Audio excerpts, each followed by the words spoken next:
Vérissure, le numéro 1 des alarmes en France. Rendez-vous sur vérissure.fr pour votre demande de devis gratuit. Vérissure présente. Sud Radio, parlons vrai chez Bourdin, 9h-10h, Jean-Jacques Bourdin. Bien, fourgon pénitentiaire attaqué dans l'heure, vous avez vu les images, 2 agents pénitentiaires tués à l'arme de guerre, d'autres blessés, 3 blessés dont un grièvement. Les nouvelles sont plutôt rassurantes concernant cet agent-là pour parler du narcotrafic, parce que apparemment, même si nous n'avons pas la confirmation, apparemment, le détenu qui a été libéré du nom de Mohamed Amra, eh bien, peut-être aurait été à la tête d'un réseau de trafiquants de stupéfiants. Pour parler du narcotrafic, ce matin, nous avons 2 invités. Béatrice Brugère, qui est secrétaire générale unité magistrat et auteur de Justice, la colère qui monte, aux éditions de l'Observatoire. Et puis, maître Jérôme Goudard, avocat pénaliste. Bonjour. Merci à tous les deux d'être là. Dites-moi, on n'a pas la confirmation qu'il s'agit d'un trafiquant. Cet homme qui a été, ce détenu qui a été libéré de cette manière, que c'est un trafiquant, mais tout de même, il a été condamné à de multiples reprises, il est multirécidiviste. La manière dont il a été extrait de son fourgon montre bien que peut-être il s'agit d'une affaire de trafic de stupéfiants. Non, c'était un trafiquant. Béatrice Brugère.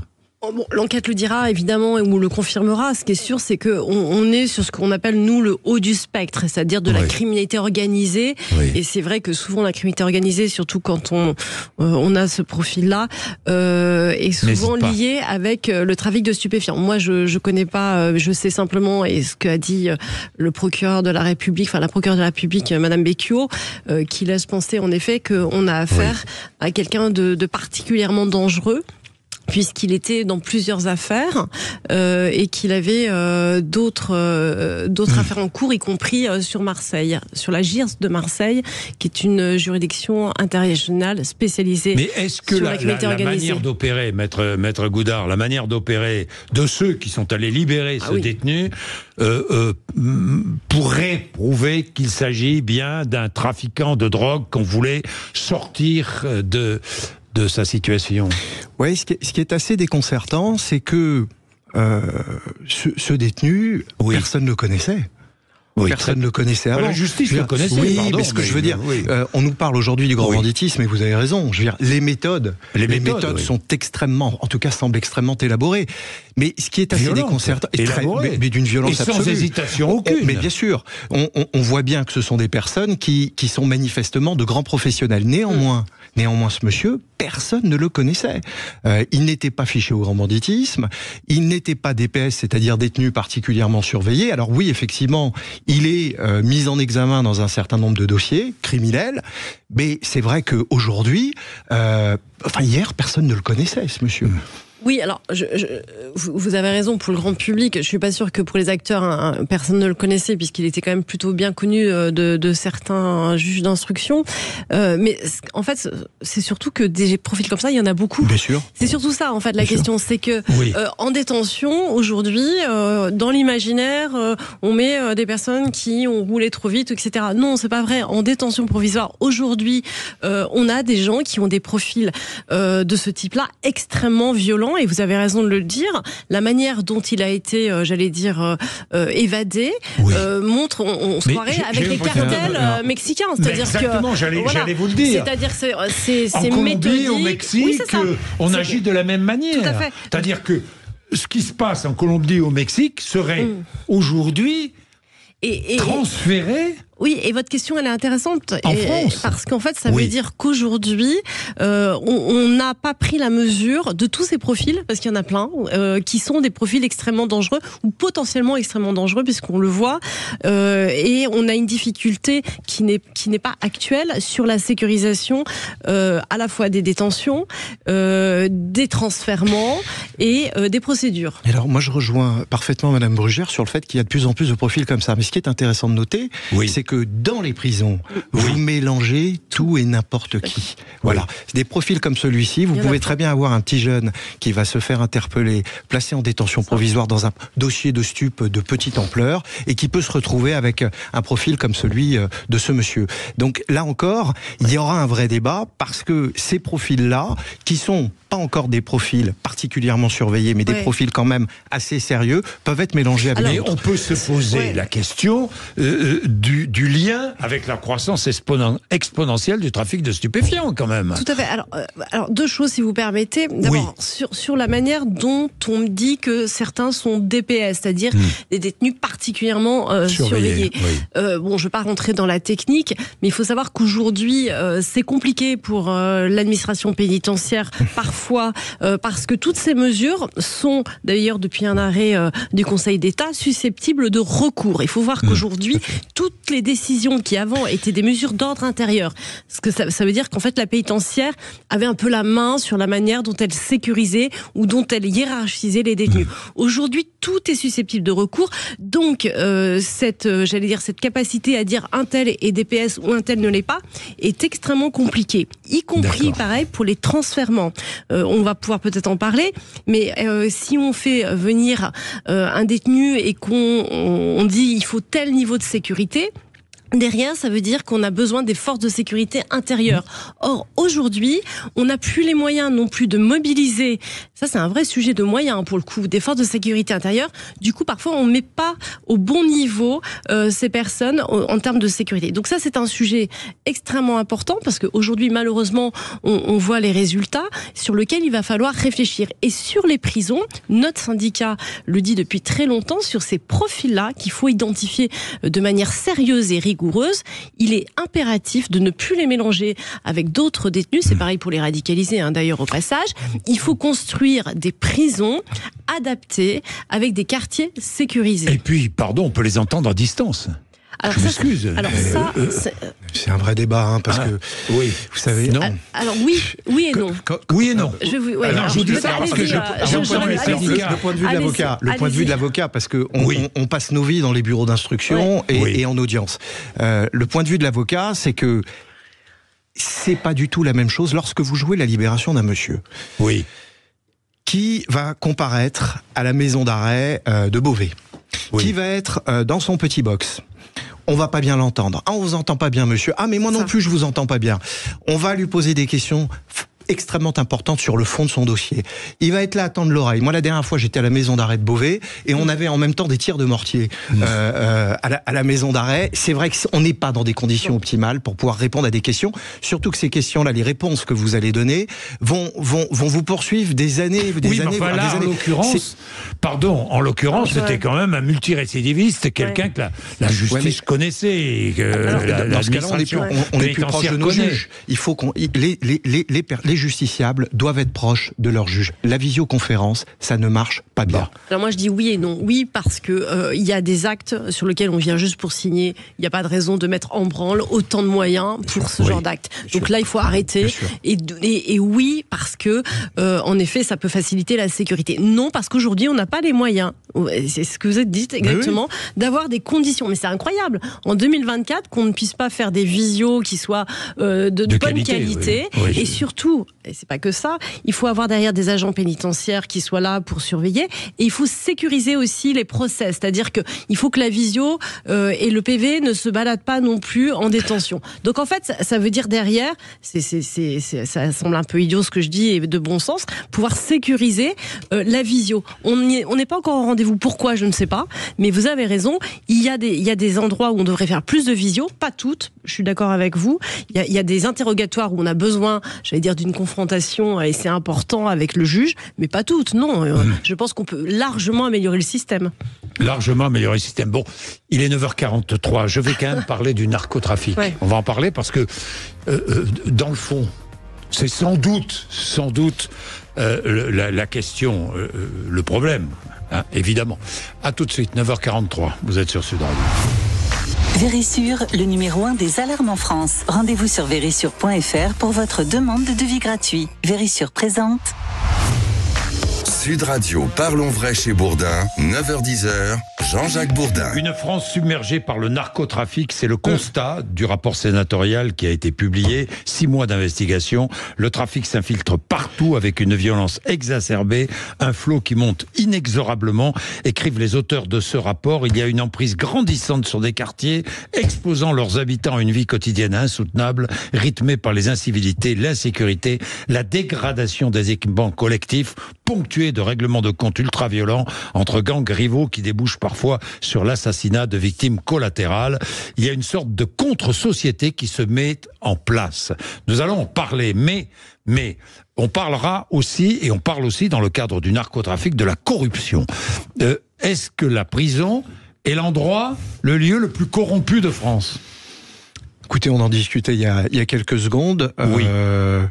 Je pense que dans un état comparatif, on peut dire que la prison est un endroit qui est extrêmement corrompu.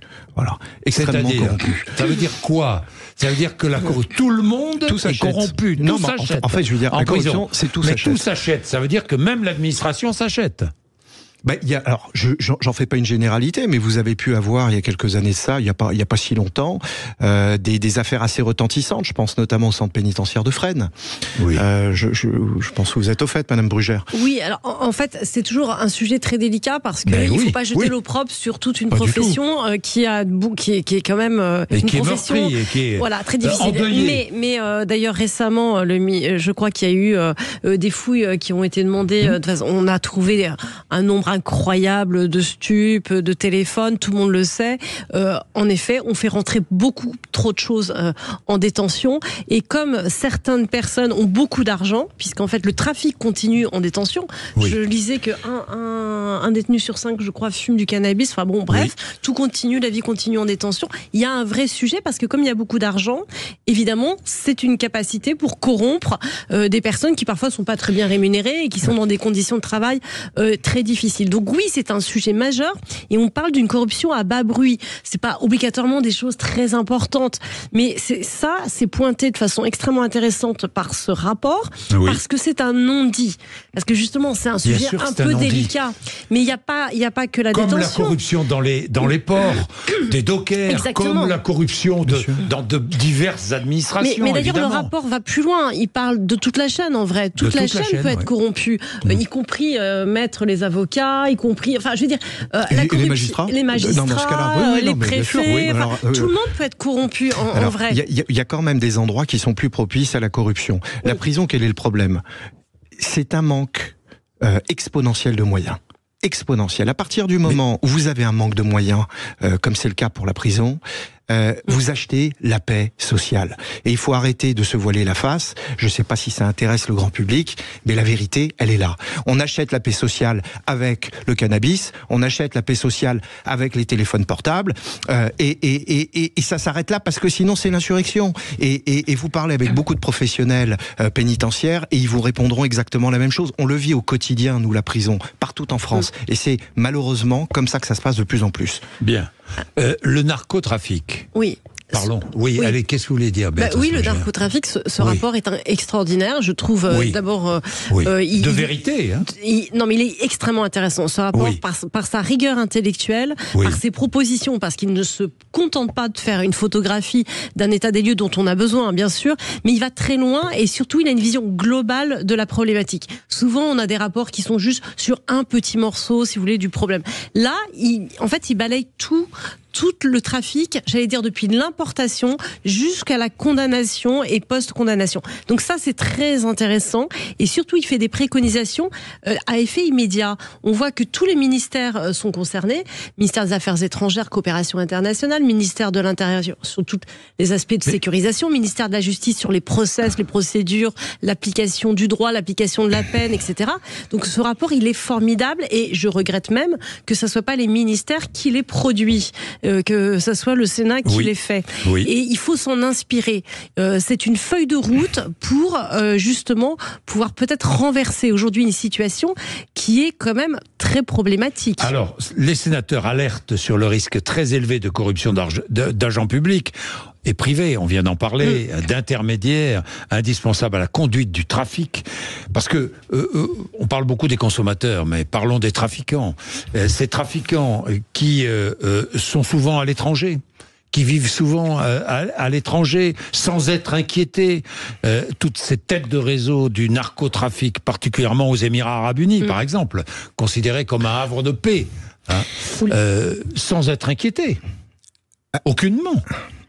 Oui. Alors, oui, alors, j'ai envie de vous dire, alléluia.